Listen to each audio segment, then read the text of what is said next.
back to my channel. Thank you so much for joining me today. Today we're going to do a video talking about primers.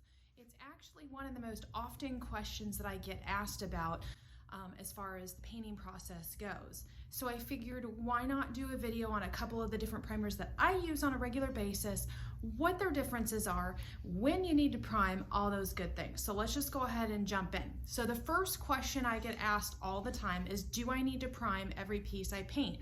And the simple answer for that is no. Not every piece requires you to do a prime.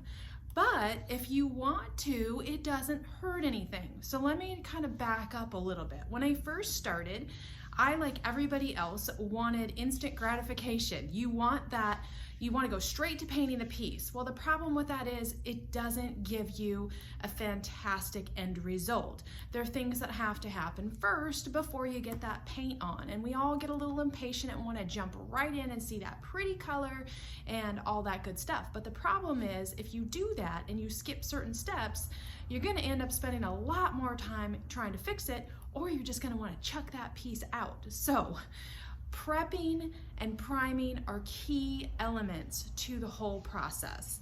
So before I do anything, the first thing I do is prep my piece. I clean it, I go through it, I make sure nothing's broken, nothing needs to be sanded down or wood filled. All of that good stuff is included in prepping. And then the next step would be priming. So when is it absolutely necessary to prime? When you have bleeders. And what I mean by that is there are certain woods that the tannins will bleed through your color of paint. And no matter how much paint you layer up, it's not going to stop that bleeding.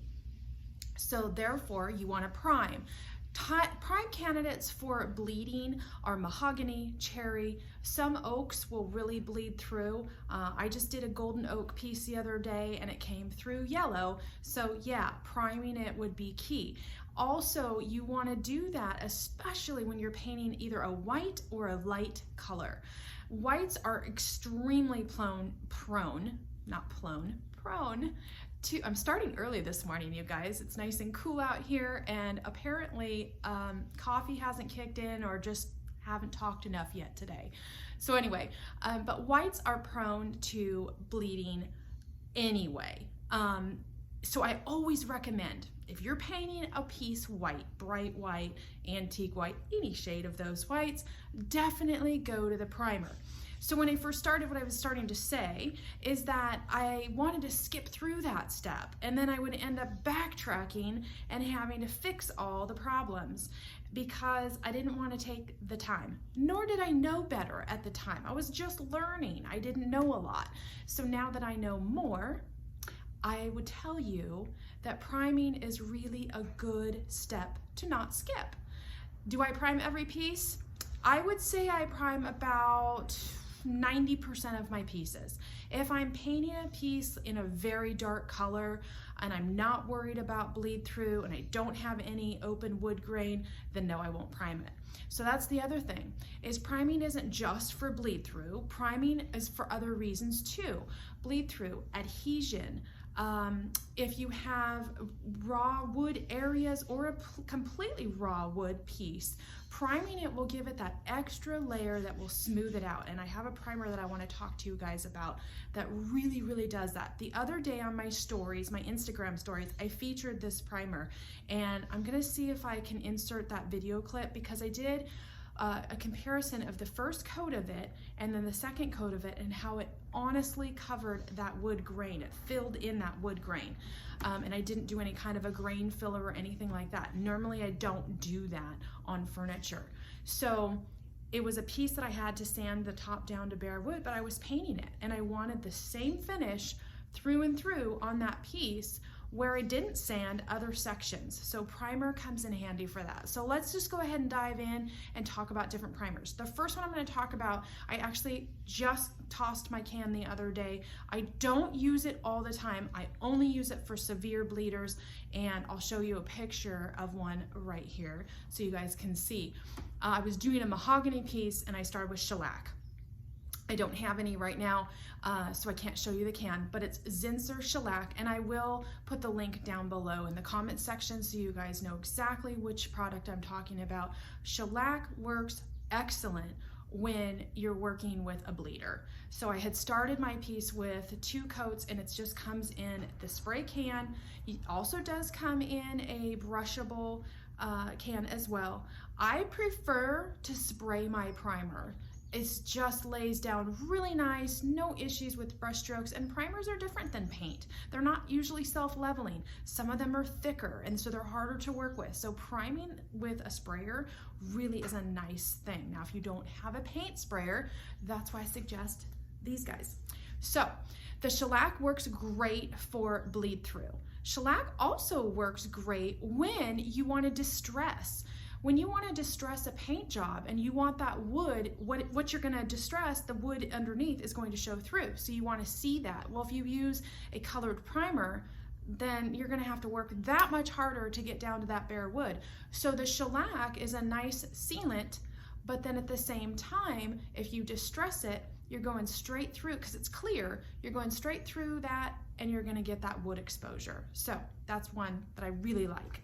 And that's kind of my heavy duty. That's what I pull out the big guns, is when I'm really worried about bleed through. The next one that comes in a spray can is this guy here, the Zenser123 Primer. This is a great simple primer. It comes in white and gray. You just have to check your hardware stores, make sure that they carry them both. I also know I've gotten this on Amazon. Again, I'll put all the links for the products I'm talking about down below. This is a good one. I use this for spot priming, and you can use this for priming a whole entire piece. The price point on these guys is all pretty comparative. The shellac is the most expensive. I believe the size that you get of the can of shellac for this is about between $11 and $13 depending on where you get it. These guys run between $5 and $7 depending on where you get it. So you can prime a whole entire dresser with one can. I've done it, so I know. And this is a good base primer. So this one is kind of one where you just want good adhesion, a nice smooth surface.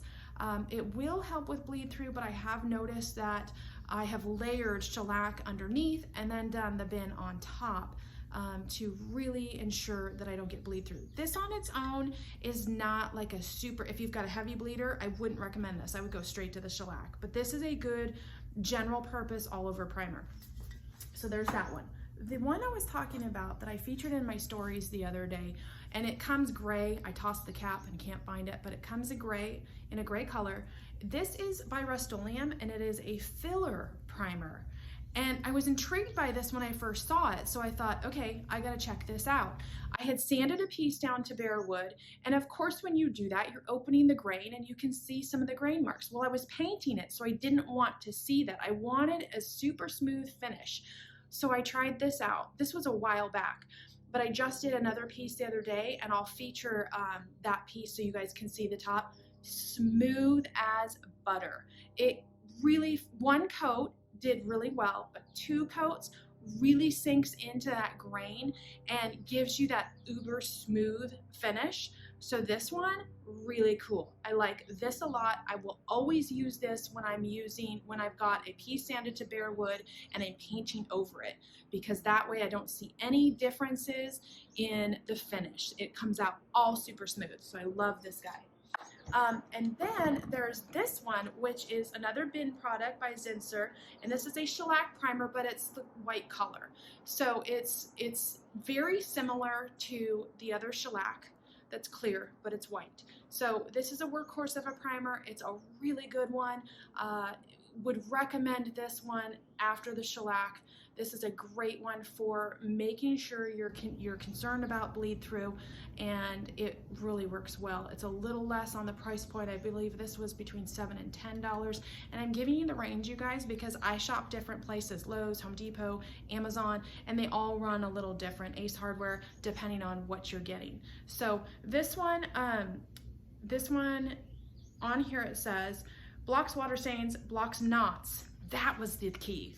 I couldn't remember why this one was any different, but this one I used recently. I did a pine headboard, and the lady did not want the knots to come through. Now, if you don't prime knots and you're painting a very white or light color, they're gonna come through. That's what I used this for. I used this one to do that headboard that I was gonna be doing white and hide the knots. So really works good. All of these have about the same dry time. They're all about 15 minutes or so. I always err on the side of caution because I like to sand. Sometimes when you're using the aerosol can, you will get a sort of, sometimes a gritty or sand-like finish, and you definitely want to sand that before you put your paint down. And they are. I sand them with 320 grit sandpaper prior to painting, and it works fabulously. Smooth, smooth, smooth. Makes a great layer for your paint. Okay, now this one the other day I featured on my Instagram stories. It's huge, but it's another Zenser obviously makes a lot of primers and different ones. But this one, okay, I bought it to be honest with you because it was so huge I couldn't resist. I have not used this cover stain primer before in the can, but I wanted to try it. It's an all-purpose primer, so it's one of the good general ones. I cannot speak to whether it's a good one for bleed through or not because I haven't used it yet. And then I popped off the top and it has this really weird spray nozzle. So I'm a little curious about that. So I'm gonna have to update you guys on that and let you know what I think because I haven't tried it yet. But it says it's 4 times faster. I don't know if that's because it's so large or because of this crazy spray nozzle, but we'll have to check that out and I will keep you guys updated on that one. If any of you have used it, put down in the comments below so everyone else can kind of see what your thoughts were on it. So I didn't even pop the top off when I was at the store. I was too intrigued by the fact that it was so huge that I loved it. So I'm sure you can get a lot of pieces out of this one. And I believe the price point on this, I was shocked. I think it was like $15. And so yeah, I mean, you're getting a lot of product. You could probably get 3-4 whole pieces out of this. So again, a good all-purpose general primer. And then the other one that I use in my spray gun, and I have an Erlex 5500. I use that Erlex primarily for my primer and my white paints. I know I'm a little finicky. I have 2 sprayers and I have 2 interchangeable spray guns. My top coat, I use 1 can, 1 gun, and it keeps it really pristine. I don't have to worry about cross-contaminating paint and top coat and having any issues at all, and it's just a preference. So my other sprayer is a Fuji Semi-Pro, and if you have questions about those, and I'll link those down below as well, they're both fabulous sprayers and I love them and I use them every day. But this, I buy it in the gallon, that this is what I use in my sprayers, and this is the General Finishes Stain Blocker Primer. So it comes in smaller sizes, I promise you. I think it comes in quarts of the smallest size. I'm not sure if they make a pint in that. But anyway, I've been using that guy forever. So typically what I will do is use this on most of my big pieces, and then these guys I will use, and I have used on a whole piece, but I will use if I'm just doing certain spots. And I'll show you a picture of a piece I just did where I had to shellac it, and it was just, you'll see there were certain spots all over the piece, and I didn't sand the whole thing down, so I didn't really feel like filling my gun and doing the whole thing when I wasn't gonna prime the whole entire thing. Well, at first. I ended up having to do that after, but I used these guys in the can, and they will get the job done. But my General Finishes Stain Blocker Primer is a staple in my shop. I use it all the time, and here's the thing, I'm gonna repeat myself. Anytime you're painting white, just prime. Save yourself the time. Even if you don't think it's a bleeder, it's not gonna hurt you, and it's just gonna take a little bit of extra time to go ahead and get that primer on there. You won't be sorry, I promise you. So listen, there are a lot of primers on the market. I have tried a lot of different ones. And like I mentioned, these do come in a can as well for being a brushable product. And here's the thing. I have really expensive brushes, and I don't use my really expensive brushes to prime with. And there's a reason why. Primer's really hard to get out of your paintbrushes, and I just don't want to battle with that. So if you're looking to brush on your primer, there's a couple of things that you can do. I know some people use foam sponges, foam brushes, or they'll buy a cheaper price point brush when they're at the hardware store. Woody. Purdy or Wooster, I just mixed those two together. I told you it's early. Wooster or Purdy makes really good brushes, and you can definitely use, as long as you're using a synthetic brush, you're good to go, which means you're not going to lose hairs in there. Usually they're better with, controlling brush strokes and whatnot. One of the questions I get asked a lot about primers, can you thin them? Here's the answer to that. When you're working with like a primer like this, read the label. Certain primers will tell you do not thin, certain will not. So I would just make sure you read the label.